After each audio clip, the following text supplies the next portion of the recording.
The son was rewatching a video of his parents' wedding when he suddenly froze, noticing something that made his heart sink. This was it. It was a cold Saturday morning when Mark woke up early to tackle the exhausting task of finally cleaning out his parents' house. It had been 3 years since his father passed away from a sudden heart attack. Mark's mother had died 2 years ago after a long, debilitating illness that left her bedridden.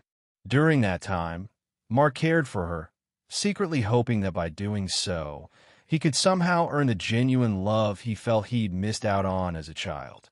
His childhood had been lonely and distant, spent with these peculiar people, and now that they were both gone, he was left alone to decide what to do with their belongings and the memories that still filled the air of their once cozy countryside home. The house, steeped in the ghosts of the past, was where Mark had spent the first years of his life. Sipping hot, unsweetened coffee, Mark, still half asleep, stared out the kitchen window at the modest backyard for a few minutes. There, standing unmoved by the changing seasons, was the old treehouse his father had lovingly built for him. But back then, Mark had no friends to play with there because his parents never allowed him to invite anyone over. As a child, Mark was terribly lonely due to his parents' obsessive fears. They were always strict about keeping him away from other children, citing health issues that Mark never fully understood. As he grew up, he noticed that, unlike other kids, he rarely got sick.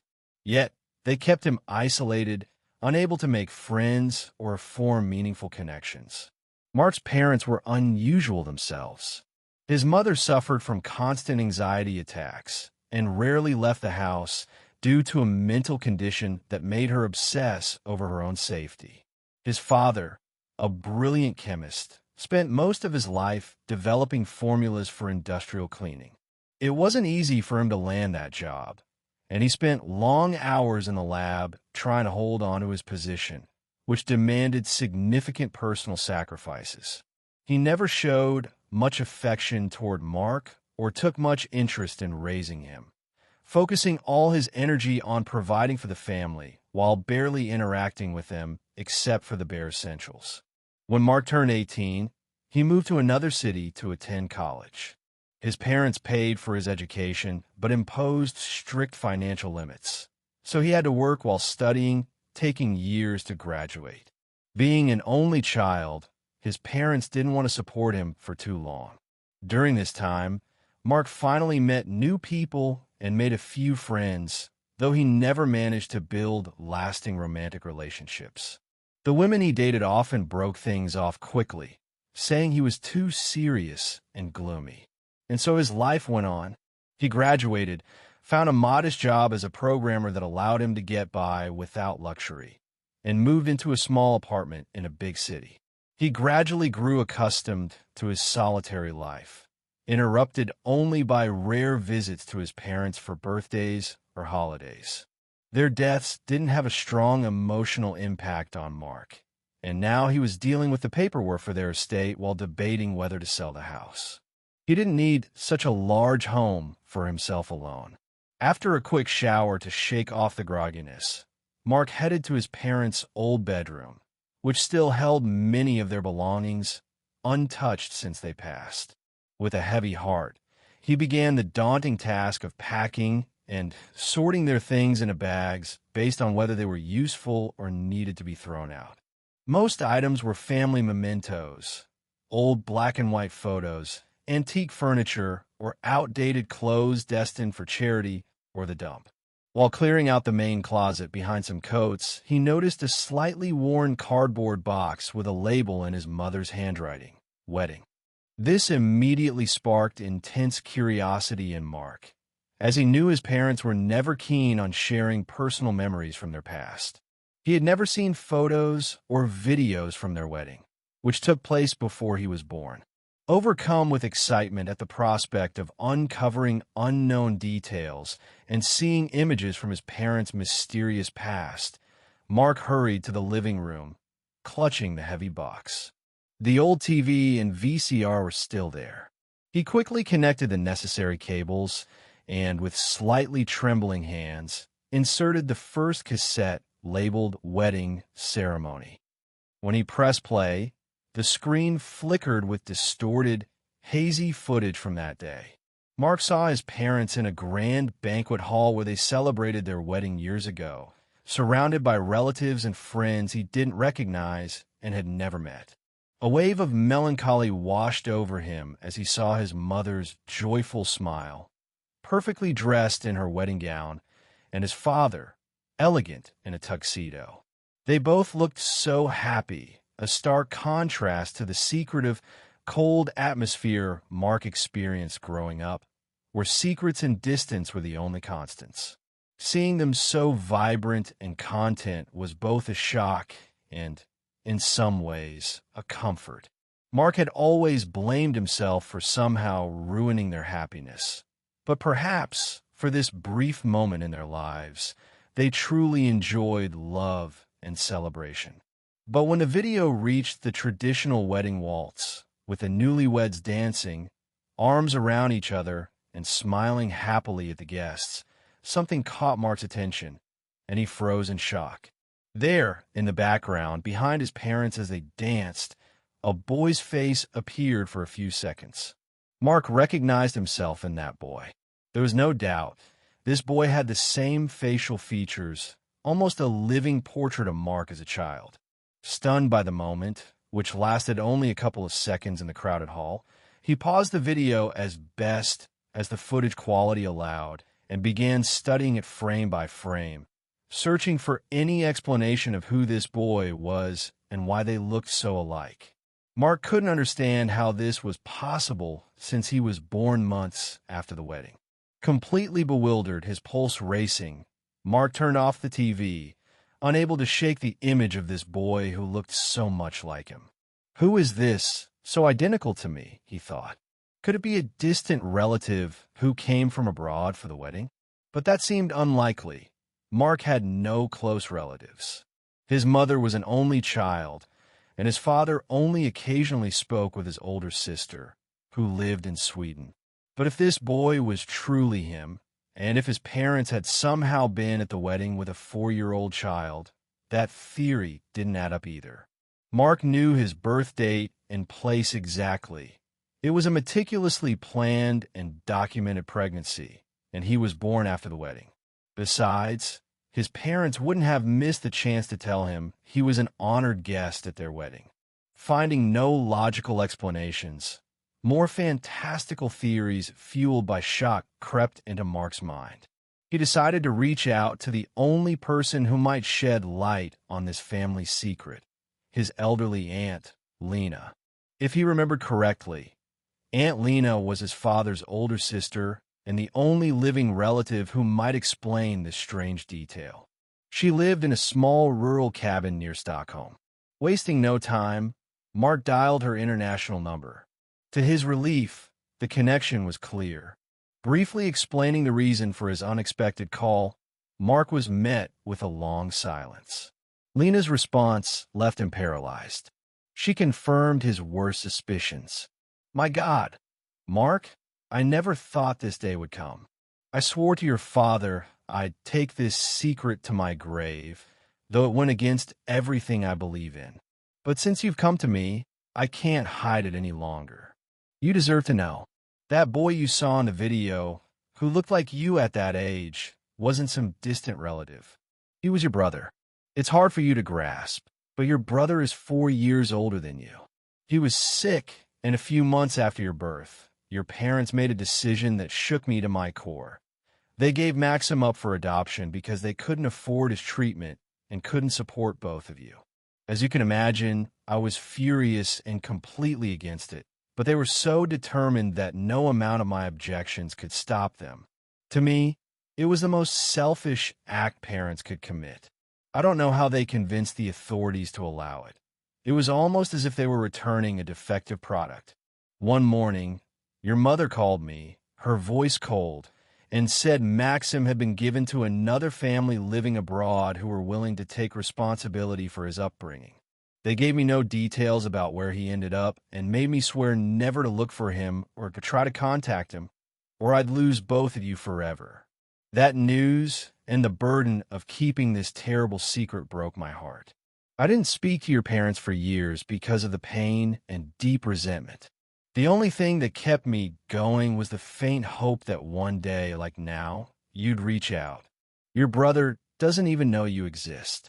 Please understand how hard this was for me, too. If you decide to look for him, I'll help however I can. I dream of seeing you together, if only to restore some justice after all these years. I embrace you with all my heart, dear nephew. Go and find that part of your heart that was taken from you. You can't imagine how much I envy you for this opportunity, which I was cruelly denied because of others' selfishness and prejudice. Mark hung up the phone, utterly stunned and overwhelmed by his Aunt Lena's revelation from the other side of the world. She had revealed a shocking secret about a brother he never knew existed. Sinking onto the couch, his head spinning and breath uneven, Mark couldn't believe such a monumental event had been hidden from him his entire life by his own parents. How could they so cruelly decide the fate of an innocent child? A mix of indignation and rage boiled inside him. It was an act of manipulation so monstrous that he could barely comprehend it. Mark painfully recalled how, as a child and teenager, he complained to his parents about his lack of freedom and friends, only for them to scold him repeatedly for being ungrateful for the privileged life he had as an only child. They used emotional manipulation to suppress his will. How much pain had their boundless selfishness caused him? If he had known about his brother, maybe life would have been a little easier. But despite all his anger, Mark suddenly felt something stronger, an all-consuming curiosity about his brother and how his life had turned out without him. He was ready to turn the world upside down to find answers. With the house sale and other matters no longer a priority, nothing could stop Mark from focusing on his personal mission to find the person who was once part of his life but had been unjustly torn away. He was ready to move forward to reclaim the years stolen from them both. After some time, calming down from the emotional whirlwind that had overtaken him and reflecting alone in the twilight of an autumn evening, Mark decided to call Aunt Lena again to ask for more specific details that could aid his search. To his relief, the connection was clear again. After exchanging thoughts about the shocking family secret and discussing their emotional states, Mark got to the point with his usual restraint. Aunt Lena, I understand this is just as shocking for you as it is for me after all these years of silence. But I need to ask you to make one last effort and recall any detail, however small, that could help me find him. Did Mom ever mention a country or city where they sent my brother? Were there people who might know more about this? I know it's hard, but please try to remember every little detail. I can't just sit here doing nothing. There has to be a way to reunite us. There was an awkward pause, and Mark held his breath, hoping for even the slightest clue. Just when he thought he'd get only vague answers or sympathetic comfort, Lena's voice came through, barely audible, but with a hint of hope. Dear, I understand your desperate need to find him, and I'd do anything to help. But no matter how much I rack my memory, only one small detail comes to mind. When your mother called me, in tears, to tell me they were giving Maxim up, she mumbled something about a wealthy family in Canada who were interested in adopting a child. I think I heard the name Miami or Montreal as a possible location. But after all these years, my memory might be failing me. The only thing I'm certain of is Canada and a city starting with M. I'm sorry I can't be more precise, but time erases even such important memories. Mark thanked his aunt with a pounding heart and hung up, immediately rushing to his computer. This faint geographical lead, vague but so promising, filled his thoughts. Now he had at least a hint of where to start. With bated breath, Mark typed into the search bar, "City in Canada, starting with M." As the loading wheel spun, a few seconds later, several matches appeared. Of all the options, Only two fit the description of major cities: Montreal and Mississauga. His intuition told him to start with Montreal. Wasting no time, Mark got to work. He wrote letters to the civil registries of both cities, asking them to check if a boy had been adopted 37 years ago, though he had few details to provide. He emphasized his striking resemblance to the possible brother and even attached a recent photo, hoping officials would notice the similarities. At the same time, he considered hiring a private investigator in Toronto, the nearest major city, to work on the case locally. He wrote to Aunt Lena, asking for financial help to cover the costs. The following days were filled with anxious anticipation. Mark turned his search into an obsession, spending every day at his computer, checking emails and browsing specialized forums for finding relatives. He shared his story on various platforms, hoping someone might offer useful information. But so far, all his efforts were fruitless. Those who responded either tried to scam him, asking for money for false leads, or offered nothing concrete. As he began to lose hope, Mark felt increasingly empty, drifting further from his everyday life. His colleagues noticed changes in his behavior. He became withdrawn, distracted, avoided conversation, and even skipped lunches, citing a strict diet, though he was already thin. Some suspected personal problems, but no one dared ask directly. Weeks passed, and Mark was on the verge of despair when, one late night, his phone pinged with a familiar notification. It was an unexpected but long-awaited call from the private investigator Lena had hired. Mark answered with trepidation, and the detective's muffled voice on the other end sparked new hope. The detective said he'd managed to bypass bureaucratic hurdles and track down a boy placed in an orphanage in May 1987 under the care of a wealthy family in the industrial sector. But he warned that moving forward would be challenging due to strict adoption privacy laws. Continuing the search would require court orders in both the U.S. and Canada. He'd exhausted all his contacts and resources to get this far. Mark was on the verge of elation, but the detective cautioned that without official legal support, further progress would be difficult and costly.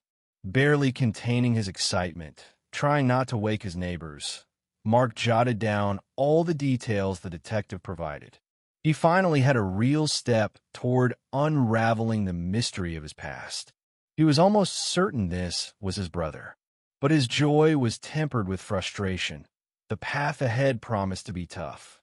Mark had to decide whether to pursue this legal battle, which could take years and significant resources, or find other, less conventional ways. After much thought, he decided to consult a lawyer. The next morning, he visited one of the city's most renowned civil law attorneys. After an hour in a marble-walled waiting room with expensive leather chairs, Mark was ushered into the office. There, he met Igor Sergeyevich, a serious, stern-looking lawyer. After brief formalities, Mark shared his story. The lawyer listened attentively, fingers steepled under his chin, and after a long pause, he spoke. "Mark, forgive me, I didn't catch your last name. Your situation is indeed unusual and emotionally charged, but I'm afraid the process will be extremely complex. We'll have to navigate the jurisdictions of two countries, the U.S. and Canada, each with its own laws on adoption privacy and data protection. We need to work through diplomatic channels, which will take time and money. Even if we overcome these barriers, the adoptive parents may object to disclosing information, citing moral harm, and the costs of legal and international proceedings could be substantial." Igor Sergeyevich urged Mark to consider whether starting such a legal battle with an uncertain outcome was worth it. Mark sat silently for a few minutes, processing what he'd heard. He knew it would be a fight with many unknowns, but he also understood this might be his only chance to learn the truth. After deep reflection, he sighed and said, "You're right, Igor Sergeyevich. I may have rushed into this, driven by emotion. But I can't go back to my old life pretending this didn't happen. Maybe I need to try other paths. I have a lead now, and I have to follow it. Thank you for your honesty. The lawyer nodded, understanding Mark's disappointment. I get it. If you decide to pursue legal help again, know I'm here. Good luck in this tough search. Sometimes miracles happen where you least expect them. Mark thanked the lawyer, shook his hand, and stepped outside, feeling the weight return to his shoulders. He knew the legal route might be a dead end, but he refused to lose hope. Back in his small apartment, Mark decided to find an alternative way to continue his search. He considered reaching out to the detective again and suggesting less formal methods. The detective was experienced and might have tricks to bypass bureaucratic obstacles. Mark also resolved that, if necessary, he'd travel to Canada himself. He grabbed his phone and dialed the detective, hoping he wasn't asleep. To his relief, the detective answered. Listen, as you warned, the legal route might be an insurmountable wall.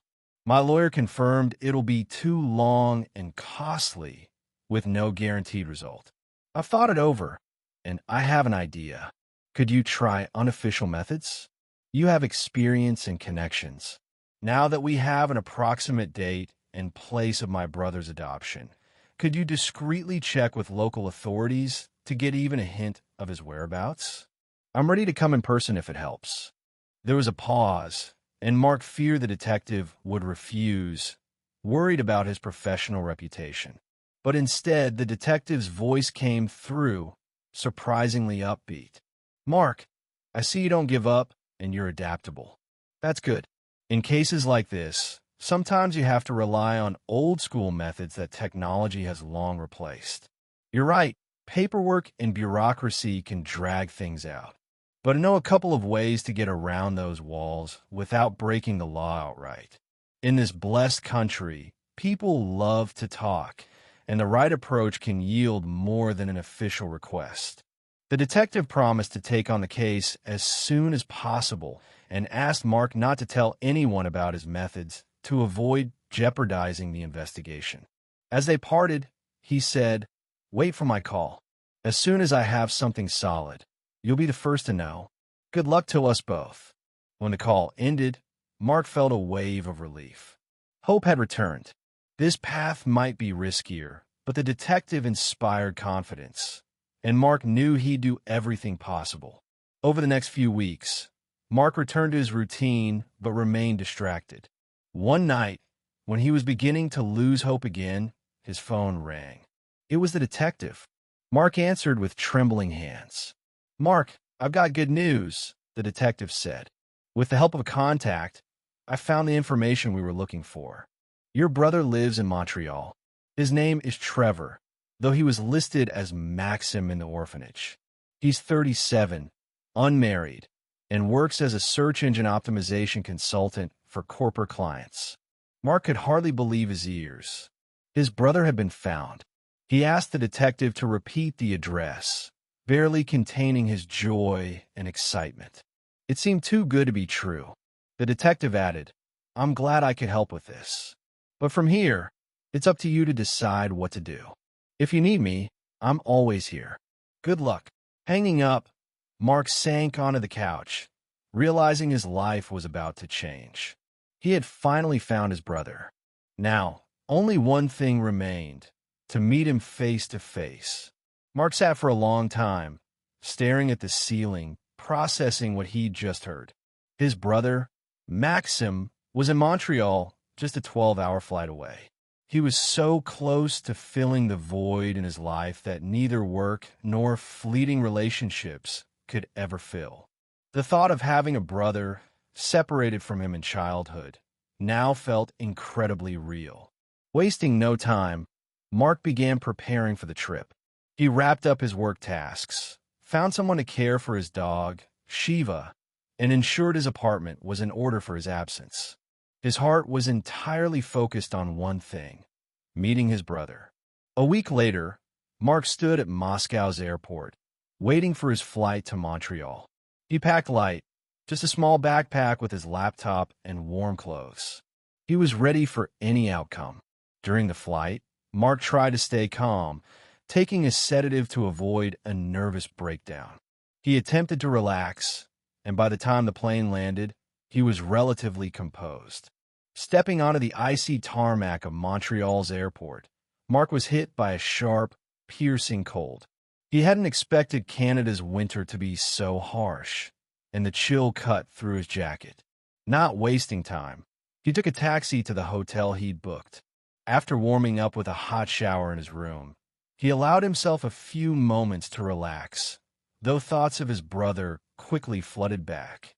The next day, dressed in his warmest clothes, Mark headed to the address the detective had provided.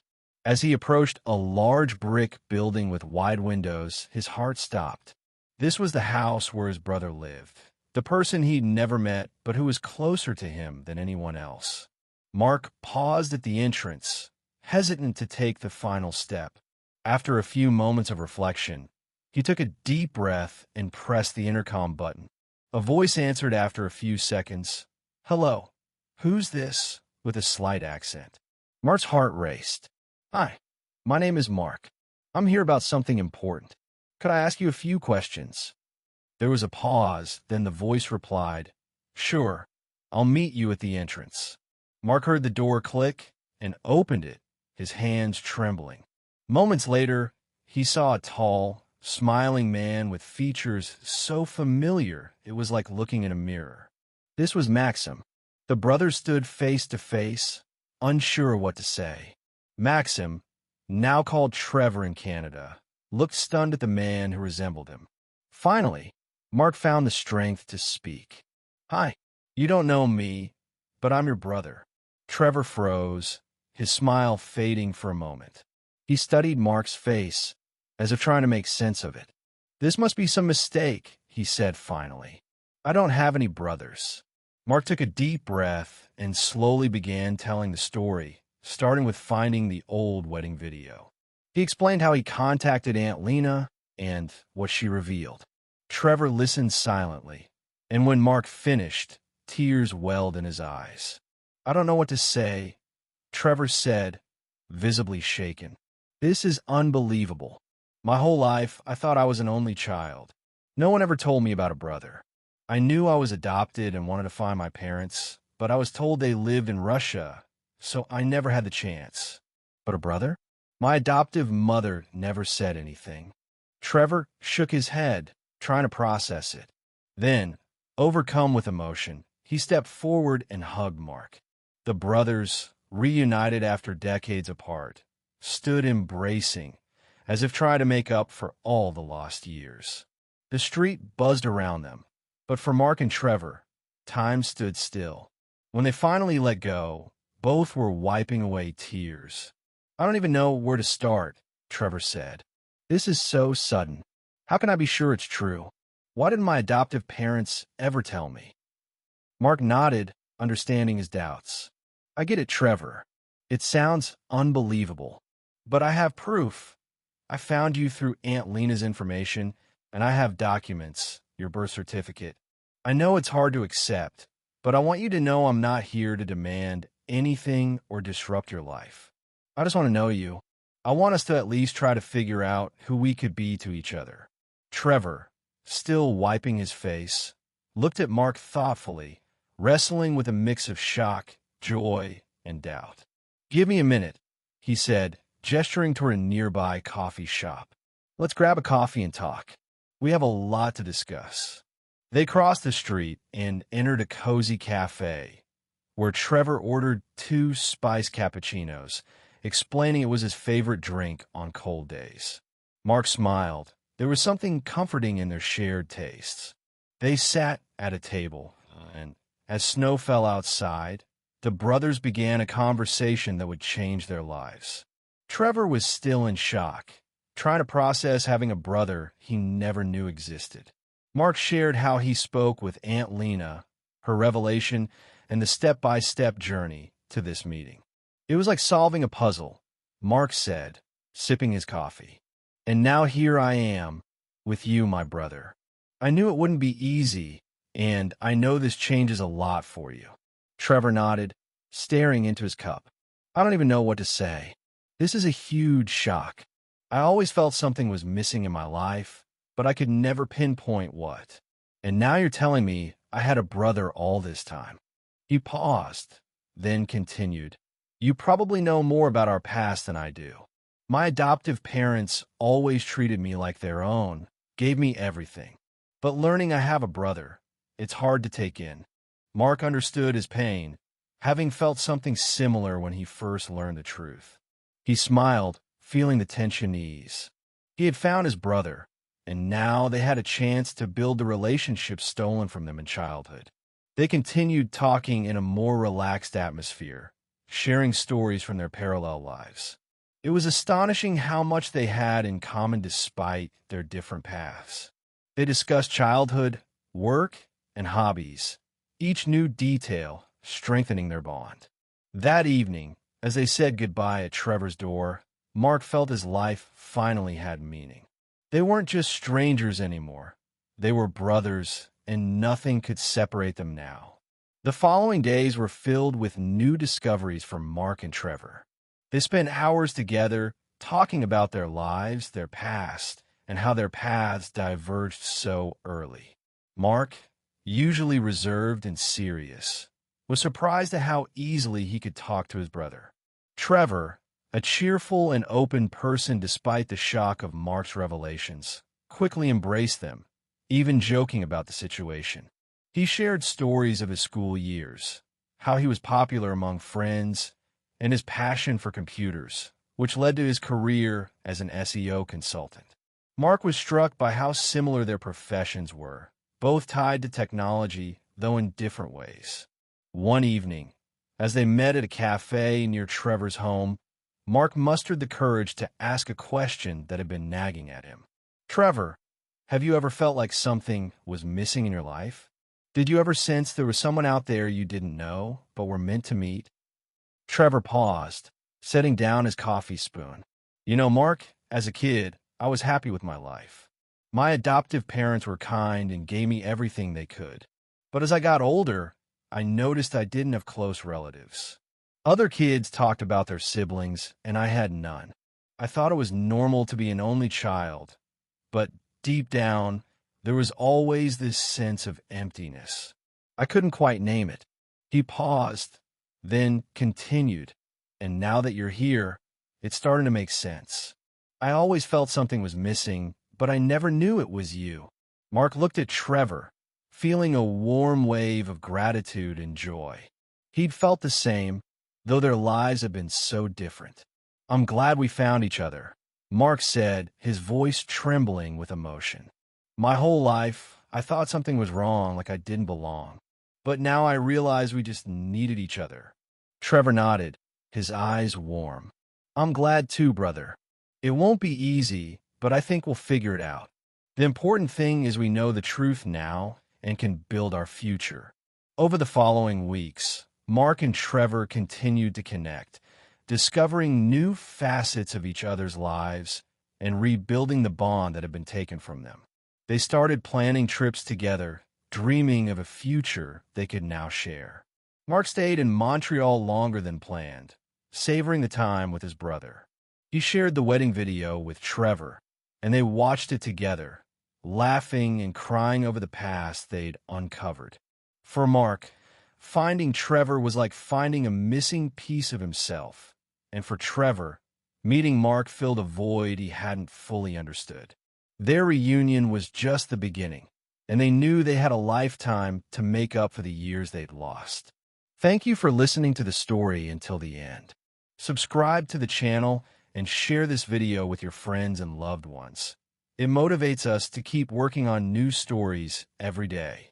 Don't miss the next amazing story that's about to appear on your screen. We're very grateful to have you with us. See you soon.